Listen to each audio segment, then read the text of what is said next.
Hi everyone, it's me, your boy, Uncle Melty, the host of the Metal Meltdown, coming to you live from Metal Meltdown HQ and wrapped up like a goddamn old burrito because it's freezing cold in here for some reason today. I don't know why, but that doesn't matter. This does. Listen, Rick Beato, you don't know what you're talking about. I say that with all due respect. You got this wrong. Straight the fuck up. So for those of you who are maybe out of the loop, Rick Beato, American YouTuber and musician and producer who uses his channel to critique and analyze and talk about music, uploaded this video called Where Have All the Metalheads Gone? And I actually found out about this video via social media because within a few hours of this hitting the web, I was immediately seeing like these kind of like eye roll, here we fucking go again type reactions from like Wyatt X Him and Jimmy from the Block on their respective Instagrams. And I've been getting a lot of comments and emails and DMs about this video as well. And this has been happening because Rick's video can be very neatly, if bluntly summarized as, and I do say this with all due respect, the tired complaints of somebody who very, very simply isn't actually that tuned in to what is happening within metal music today. Like his entire argument as to why metalheads might be disappearing, or as to why metal might be dying or dead or whatever, as his thumbnail clearly alleges, is that, well, Metallica doesn't get as many streaming numbers as these other fucking bands, and kids don't play electric guitar anymore. It's a lot of like back in my day type arguments. Like back in my day, kids used to rebel and we used to go to Woodstock 99. Back in my day, kids listened to Korn, not Little Baby or whatever. These are the kind of lazy, tired, surface level talking points and critiques that we used to get from the punk rock MBA. And I'm not feeling it. I'm not fucking with it. Let's talk about it. Let's talk about it together as a group. I want to stress that I don't think Rick Beato is like a fundamentally stupid person. Like, this is a guy who spent his entire life playing and making and talking about music. Like, Rick has been writing, recording, producing, and teaching music as far back as 1978, when he put out a 3-song demo with a band known as the Monroes. He taught jazz studies at Ithaca College, he's done lectures at the University of Alabama and the Berklee College of Music, he published a book, The Beato Book, A Creative Approach to Improvisation for Guitar and Other Instruments. He also owns and operates Bad Dog Studios located in Stone Mountain, Georgia, and has produced music for a wide variety of different artists. Shinedown, Stuck Mojo, Need to Breathe, 12 Stones, Submersed, Parmalee, Nashville Pussy, Tyler Bryant and the Shakedown, Atlas Road Crew. Like, Rick Beato is not a stupid guy, but Rick Beato's Where Have All the Metalheads Gone video is a very stupid video with very stupid, lazy, tired, surface-level arguments. Where have all the metalheads gone? Over the last 15 years, there has been a noticeable decline in metal listeners. Okay, so right off the bat, I will concede that heavy metal, heavy music, and that rock music really as a whole is not as popular in mainstream culture, as prominent in mainstream culture now as it maybe was in the 70s, 80s, or even the 90s, even going into the 2000s. Straight up. That is unironically fair to argue. Like, I genuinely don't disagree with that premise, and I don't think it's because rock and metal are, like, woke, or because they're really bad now, as I'm sure some have and will argue, not necessarily Rick, but still. I think it's more so just because, like, there are more creative things that have been happening in other genres in the mainstream as of late in the past 15 years. Like, hip-hop is at its most powerful and creative and commercially successful ever within the past 15 years. And, of course, there's been a lot of indie music and electronic music, and there's been all kinds of different stuff. And the rock bands that have really broken out and have gotten really fucking big have been the ones that have brought something new and different to the table. Bands like Tame Impala, Ghost being really good examples. But as Rick is ironically about to demonstrate as he goes through a chart of metal band and metal song streaming numbers, even if these genres and these bands aren't as massive now as they were or could have been in the 70s, 80s, or 90s, or early 2000s, they're still pumping in fucking money. They're still bringing in millions of people. Most people listen using a streaming platform, and since Spotify is the one that actually publishes their numbers, that's the one that we can use. So we'll start with Bring Me the Horizon. Do other streaming platforms not? Do they not? Really? Huh. I honestly didn't know that. All right, carry on. Has 13.6 million. Next up is Ghost, 9.8. Pierce the Veil, 9.7. Falling in Reverse, 8.7. Bad Omens, 7.0. Five Finger Death Punch, 6.7 million monthly listeners. Sleep Token, 5.9 million. I feel like the Sleep Token numbers should be a lot higher. I'm not gonna lie to you. Just based on the kind of attention they've been getting in the past couple of years, I think those Sleep Token numbers should be a lot higher. I'm gonna say that real quick. Day to Remember, 4.9. Motionless in White, 4.9. Volbeat, 4.8. I Prevail, 4.6. Spirit Box, 3.1. Architects, 2.7. Gojira, 2.2, and so on and so forth. So that's millions of people. That's millions of people. And these are all bands, by the way, that have been especially active within the past 15 years. This timeline that Rick suggests is where metal kind of drops off. And it's worth noting that many, if not all of these bands, have achieved some kind of mainstream success. Gojira, who are still on screen right now, played the fucking Olympics the other year. And like Bring Me the Horizon, Pierce the Veil, A Day to Remember, Five Finger Death Punch, these are all bands that like go on huge fucking tours and they play huge fucking stadiums and arenas and they pack them in and they have huge hit singles. Falling in Reverse, I hate that you're putting me in a position where I have to defend the disgusting pile of human dog shit that is Ronnie Radke. But as much as I dislike him, and as much as he dislikes me, hello Ronnie, how you doing? I know you're watching. I know you are. The fact remains that, like, that motherfucker, he brings in the motherfuckers. He brings in the money. He brings in millions. He's got tons of huge, massive, viral hits. Comparison of heritage bands, older bands, if you will. The Horizon at 13.6. Now let's do a comparison of heritage bands, older bands, if you will. And we're going to do them by their current monthly listeners. The top tier, which are 20 million plus monthly listeners. So 20 million listeners. You're going to sit here and tell me that metalheads have disappeared and that metal is dying, and all these bands have over 20 million listeners monthly on Spotify alone. Linkin Park, right here, the text hasn't even loaded. That's how quickly I paused. 53.7 million monthly listeners. Come on, dog. Like, when you just hear this out loud, and you like, metalheads have disappeared, metal is dying. There are 53 million people listening to just this one band.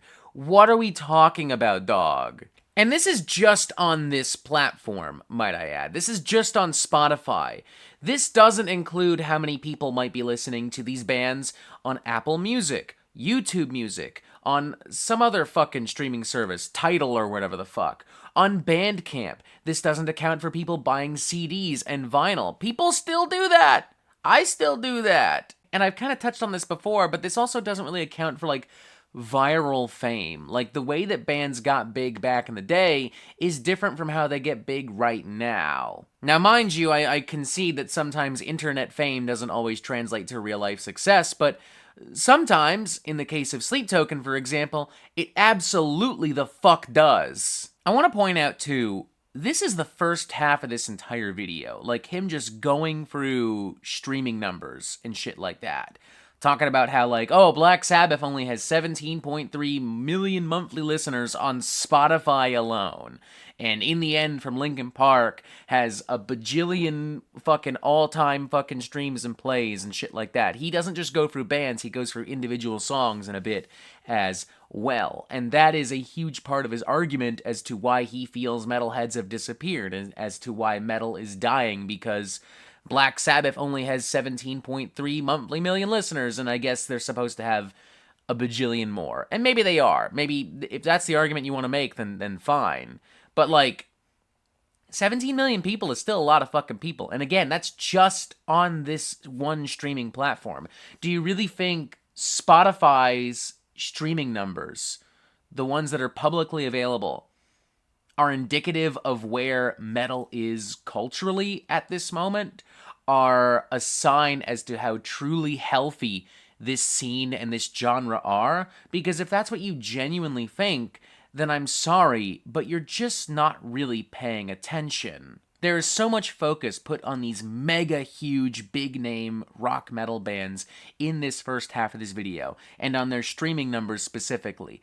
But he's not really ever talking about things that are happening in the underground and how lively and active like death metal has been as of late. Black metal, hardcore, grindcore, metalcore, deathcore. He doesn't really talk about the new metal revival. He doesn't really talk about how social media and the internet had provided so many different ways to learn and explore and discuss music. Like Reddit, Discord, Instagram, TikTok, YouTube, for that matter. We're gonna skip ahead a little bit because I mean we're literally almost at the halfway point of this video, and like literally just all streaming numbers. And there's also an entire section where he plays copyrighted music. I don't want to risk the copyright strike. I'm good. Thank you. I don't need Metallica's legal team up my fucking ass today. So that is it. Now, why is that? What has happened to metal over the years?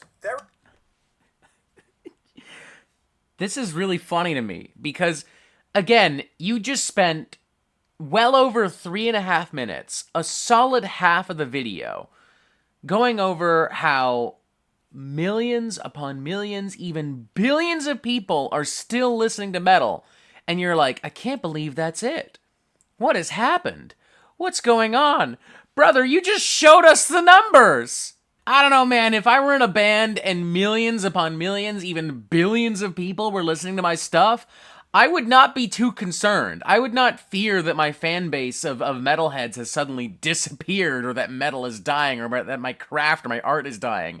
I'd be pretty fucking happy. It reminds me of an article I read in EQ magazine from the year 2000 with producer Terry Date. If you don't know Terry Date produced bands like Deftones, Soundgarden, Pantera, Limp Bizkit, a lot of metal bands. Incredible producer. And the last question in the interview was, how do you feel about the current mainstream success of the really hard-sounding bands? Is it going to stick around for a while? Mind you, this is the year 2000. And he said, yeah, it'll stick around for about 7 years. Then something else will take over. Then the heavy stuff will come back around 7 years later.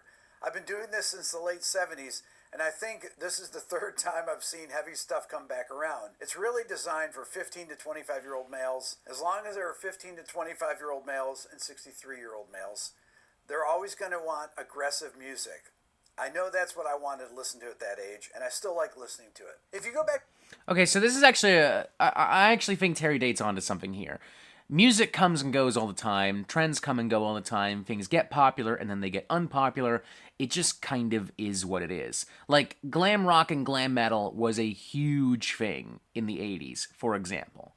In the 90s, not so much. But there was this kind of brief resurgence throughout the 2000s. Like, The Darkness is a great example. Permission to Land was a great record, a very successful record. Honestly, probably one of the best glam rock, glam metal albums of all time. And this is where Steel Panther also kind of starts to pop up, mind you, as a parody, as satire of glam metal, but nevertheless. And they also start pumping out viral hits, and they also start selling tons of records. They are a parody satire of glam metal that unironically became a pretty authentic and successful glam metal band. And there were tons of metalcore bands within the mid to late 2000s that were very vocal about how they were influenced by glam metal. I mean, Black Veil Bride straight up like stole nicknames and wardrobes and makeup from like Wasp and Kiss and Motley Crue. Pop punk and nu metal too, the primary dominant rock genres in the 90s going into the early 2000s,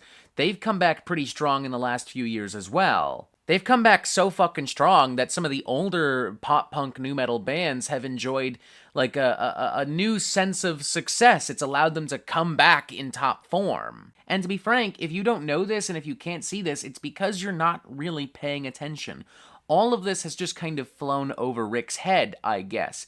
As too has Terry Date's entire argument and point. Like, Terry is telling you, point blank, that things change. Trends come and go. Shit happens. It doesn't mean that everyone disappeared or that a genre is dead or dying. It just means that things changed, and it will change again in a few years. It's weird for Rick to even, like, bring up this thing that Terry said, because he doesn't actually engage with what Terry said. He just kind of repeats what Terry said, and then moves on to the next point, which, by the way, is basically that these bands aren't as big as Metallica was in the 80s. Which, true, but no one can be as big as Metallica was in the 80s. Nobody can ever be as big as Metallica is, period. Because Metallica is the fucking biggest. Like, the reason why Bring Me the Horizon and Sleep Token aren't as big as Metallica is because they can't be. The only way you could be is if you lived in a world where Metallica and their music and their influence very simply doesn't exist. I remember Gene Simmons more or less arguing something similar a couple of years back, because he said something to the effect of like, oh, rock music is dead because there's no new Beatles, there's no new Metallica.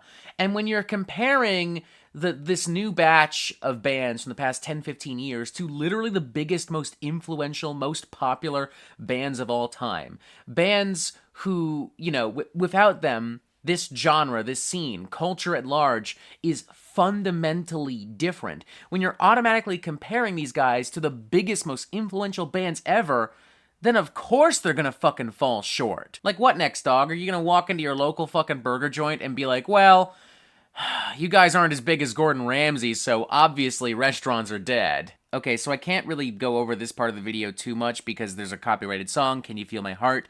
But I would like to point out that Rick Beato refers to Bring Me the Horizon as post-metal. I don't want to be that guy. I do not want to be the subgenre nerd going, actually, it's blah, blah, blah, blah, blah. I don't want to be that guy. That guy sucks. That guy is the worst guy at every fucking party. But if you're making a video about the state of modern metal, it would be in your best interest to get, like, some semblance of the correct genre. Post-metal is its own genre. Bring Me the Horizon are not post-metal. How dare you make me be that guy? They just don't connect with kids in that age bracket, I don't think, like they did. It's a far smaller group. I think one of the reasons is that kids don't play instruments like they did. But they do! This is a fucking lie. Kids still play instruments. What are we talking about? Look, I know that things are fucked up education-wise in the States, especially in the past couple of years. I know that, like, state and federal governments are just slashing everything left and fucking right. But, like, music class is still a thing, is it not? The concert band is still a thing, is it not? I played fucking trumpet all the way from, like, grade fucking 5 to, like, the end of fucking high school. Straight up.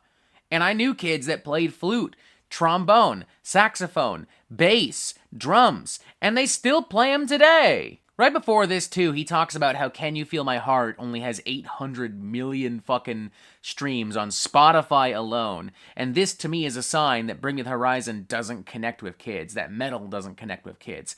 That is such a fucking stretch of an argument, and frankly, Rick, you know it. You fucking know it, deep down. Because once again, do you really think streaming numbers on just Spotify are indicative of where metal, the culture, is as a whole? Do you really think those are indicative of the health and status of metal? Do you also think they're indicative of how kids right now feel about metal? Because I don't think so. Again, there are other streaming platforms. And also, 800 million streams is an awesome number. And also, Can You Feel My Heart is like a meme song. It started getting memed during like 2020, if I'm not mistaken. That's when I remember it getting memed to hell and back for like TikTok videos, Instagram fucking videos. That led to Bring Me the Horizon getting more popular than ever. And I promise you, it wasn't like 40, 50-year-old fucking men making TikTok memes with Bring Me the Horizon music. I promise you, it was teenagers and people at bare minimum in their early to mid 20s. We're not talking like older people here. And even when that song came out, do you really think it was 50-year-old men listening to Bring Me the Horizon's Sempiternal back in 2013? I don't think so. I'm pretty fucking certain it was teenagers and young adults, and I'm pretty fucking certain of that because I was fucking there, dog. Where were you? It's not that they don't like heavy music, it's that their connection to heavy music, a lot of people, was through playing. I know mine was, maybe because of social media and kids.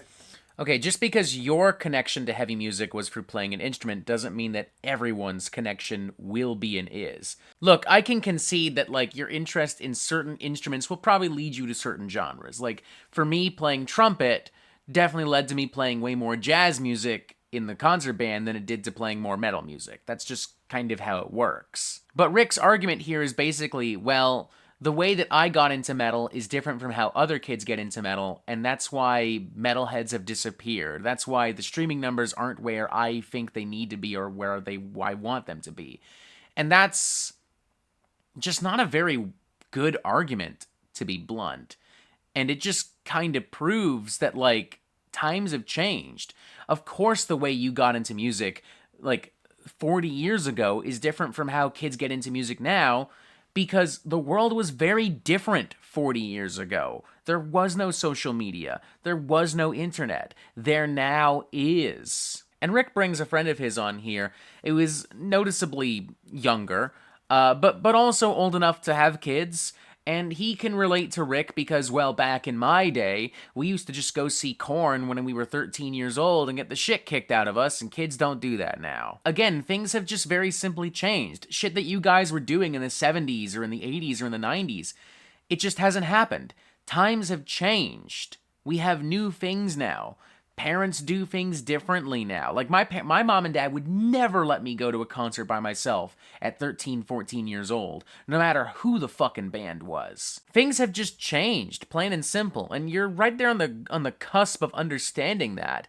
But you seem to think that things have changed for the worst when the reality is much more gray. They've just changed. Things are just different. There's not much edgy stuff happening with musicians, whether it's because they don't play music at home. And if they do play music at home, my God, they're in their bedroom, next to their parents' bedroom, fiddling around on a Line 6 Helix with their headphones on. They don't leave school, raging from having a hard day at school, coming out being like, you know what, I'm gonna get with my boys and we're gonna just, crush some Pepsi cans on our hand and make some drop C music and have a vibe. I mean, I think what we're missing right now is like a lifestyle or vibe like that.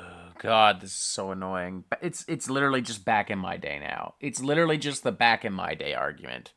Kids these days don't rock and roll the way we used to. Gah! Like, ugh. God, just stop it. 1999 Woodstock, the performance by Korn. And if you look at this, these are all teenagers. Look at, they're going crazy, moshing there. And the one thing that you don't see are phones. The one thing you don't see are phones. Guys, it's the phones' fault now. It's phones. That's the problem. Phones are the problem now. Like, I'm dangerously close to just going, okay, boomer. Like, just, guys, you're just old. You're just out of touch. It really is just that simple at this fucking point. Also, maybe Woodstock 99 isn't the best example of like an awesome concert that kids went to back in the day because that very famously ended in disaster, in tragedy. Like, no wonder 14-year-old kids don't go to concerts by themselves because shit like Woodstock 99 is what happens when they fucking do. So what kind of music are they listening to, Mike? I would say Young Boy is up there. NBA Young Boy, and then Lil Boozy just dropped a couple tracks. Which are good. I'm not against it. It's just where's the heavy guitars? Where's the feeling of rock and heavy music spoke to people that were outsiders and people that needed somewhere to go. And it still does. It still does. It still does! It's funny how these guys forget about the sense of community that metal has while also literally talking about it right here, right now. And I think they also forget that when you're a kid and you're insecure and you're figuring shit out, you kind of just want to fit in. Like, you just do. So you start listening to whatever your friends are listening to, and you just kind of roll with it. And then you listen to outsider music, and then you discover more people who listen to outsider music, and that's where you make friends, and that's where you create community, and that's where it all comes from. At the end of the day, it really just kind of sounds and feels like Rick and his one friend here being kind of upset that metal doesn't look or sound the same way now that it did several years ago. It's not as successful, it's not as big, therefore it must be dead or dying, therefore something must have happened to it. The truth is a lot more simple.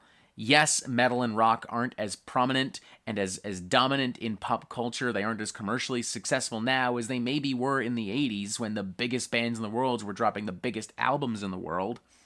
But that doesn't necessarily mean it's dead. You guys are very clearly just kind of out of touch with what's happening in metal today. There's a lot that's happening today. There's so many different bands creating so many weird, cool, exciting sounds. The metal culture has expanded so much that there are like metal subcultures. Like there are niche little sub-communities within this niche community. My advice to both of these men is maybe start paying more attention to what's actually happening in metal. Like, because streaming numbers and your own life experiences can only tell you so much, if anything really, about where modern metal is right now. Like I said, I don't think Rick is a stupid guy, but this is a stupid video. Your age is showing big time here, Rick, as is your inability and lack of interest in really exploring what this genre is. And that also comes with age, you know? Like, I think younger people are more interested and more excited in just exploring more music. Like, my dad's roughly the same age as Rick, and my dad hasn't listened to anything released past 1990 because he just doesn't care. Like, he sees the world very much like Rick. Like, back in my day, this used to happen, this used to happen. The only difference is Rick is throwing in some streaming numbers and acting as if that is the be-all, end-all of, like, the health status of rock music. I think that does it for me. I've said everything I kind of want to say. Let me know what you think. Let me know what you think of Rick's video. Let me know what you think about the state of metal. And if we can, like, not have old men complain about metal being dead or dying, about metalheads having disappeared, and crying about how, oh, back in my day, we used to do this. If we can have a break from that for a while, that'd be great. Please and thank you. All right. Bye.